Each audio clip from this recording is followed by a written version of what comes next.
Clinton a des accents complètement messianiques en expliquant que c'est la paix d'Abraham, des enfants d'Abraham qui se réunissent, qui vont réinsuffler la paix dans le monde entier, etc. Un pétage de plomb généralisé de toute la diplomatie mondiale, alors qu'en fait, qu'est-ce qu'on célèbre à Oslo? On célèbre un document parfaitement indigent. C'est ce qu'on appelle la déclaration de principe. 6 mois auparavant, ça allait très vite, un haut fonctionnaire israélien qui s'appelle Yossi Beilin a donné comme instruction à des universitaires parfaitement inconnus du grand public de prendre contact clandestinement, dans le plus grand secret, avec des responsables palestiniens pour essayer d'élaborer un accord de paix. Et ça va marcher. C'est le plus étonnant, c'est que autant du côté israélien, ces gens-là n'ont aucune légitimité, autant Yasser Arafat, qui était complètement discrédité sur la scène internationale, il avait soutenu Saddam Hussein, il était exilé à Tunis, m'a raconté un conseiller de Rabin que les Égyptiens lui avaient dit « mais vous êtes en train de réanimer un mort ». Il était complètement mort diplomatiquement. On va le ramener dans le jeu et Arafat va envoyer à Oslo, ça s'appelle les accords d'Oslo parce que c'est des syndicalistes norvégiens qui ont servi d'entremetteurs et les premières réunions sont tenues dans un petit chalet à côté d'Oslo. J'ai vu des images, un documentaire qui a été fait il n'y a pas longtemps, c'est une réunion très bon enfant, comme ça, entre gens qui ne se connaissaient pas, et qui vont dire, voilà, donc en gros, on vous restitue des territoires, vous nous foutez la paix, ce qu'on appelle paix contre territoire. Vous êtes d'accord, il y a un peuple israélien? Oui, oui, je suis d'accord, il y a un peuple israélien. Vous êtes d'accord, il y a un peuple palestinien? Oui, absolument. C'est quelques pages comme ça qui vont être soumises à Rabin, qui n'était pas du tout dans la confidence. Il va découvrir ça sur le tard. Il va s'y opposer dans un premier temps, puisque Arafat est, si vous voulez, un petit peu le Hitler israélien. C'est un type qui a commandité des attentats dans des écoles, à Munich en 72 avec les athlètes. Enfin, il a du sang sur les mains. Si vous voulez, les Israéliens le détestent. Ils étaient engagés dans un processus un an avant à Madrid. Comment on s'appelle Shamir avait donné instruction qu'aucun membre de la garde rapprochée d'Arafat ait le droit de s'approcher des négociations, mais bon, il va être remis directement dans le jeu avec des grandes réserves. Rabin va établir ce qu'on appelle des lignes rouges, je le rappelle dans le livre. Donc, on ne touche pas à Jérusalem, on ne touche pas aux colonies, il va poser tout un tas de conditions et Arafat va tout accepter. Il va accepter ça. Alors, je ne sais pas si vous étiez dirigeant palestinien, qu'est-ce que vous auriez pensé de ce plan? Mais les conseillers d'Arafat lui disaient mais tu es complètement fou d'accepter un truc comme ça.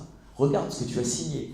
Alors c'est d'abord tout le territoire, si vous voulez, israélien, qui était encore une fois la Palestine historique. C'est-à-dire les villes de Lod, de Ramleh, de Haïfa sont bien sûr exclues complètement de la discussion.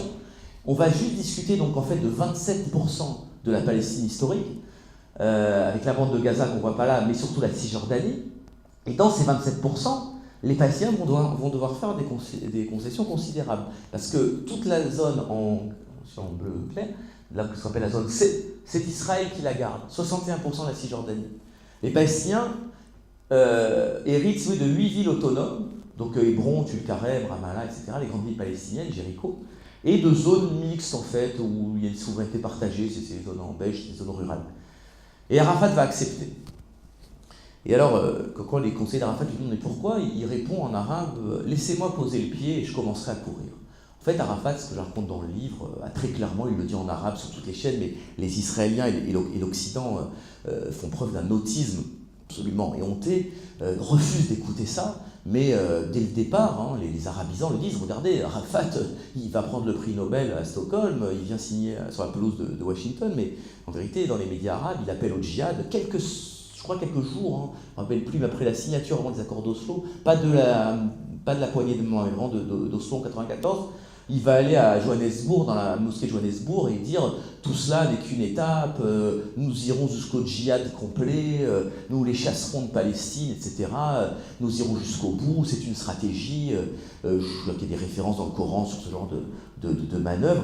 Mais si vous voulez, les Israéliens, j'ai posé la question à Beilin là, pour l'enquête, je dis, mais comment vous avez accepté ça? Vous dites, non, mais pour nous, c'était sa manière de parler, c'était la rhétorique arabe. On ne prenait pas ça vraiment au sérieux, alors qu'il était parfaitement sérieux, puisque, on va le voir tout de suite, le moment venu, il va changer complètement de stratégie. Et du côté de Rabin, on le voit très bien. Je vous ai montré le plan Alon tout à l'heure, qui était le mentor d'Yitzhak Rabin, Yigal Alon. C'est le plan Alon. C'est-à-dire qu'on se débarrasse à bon compte des zones populeuses palestiniennes.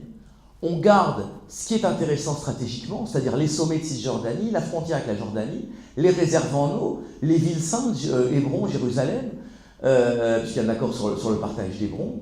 Et puis, effectivement, gérer au quotidien l'occupation, ça ne nous intéresse pas, ça coûtait extrêmement cher financièrement, ça coûtait cher en hommes, il y avait des morts, etc. Rabin avait une phrase terrible, il disait Arafat, il va réprimer le terrorisme sans B'Tselem et sans le Bagatz. En français, ça veut dire sans les mouvements des droits de l'homme, de défense des droits de l'homme, puisqu'il en a cure, et sans la Cour suprême israélienne qui tape toujours sur les doigts du gouvernement quand elle réprime les Palestiniens.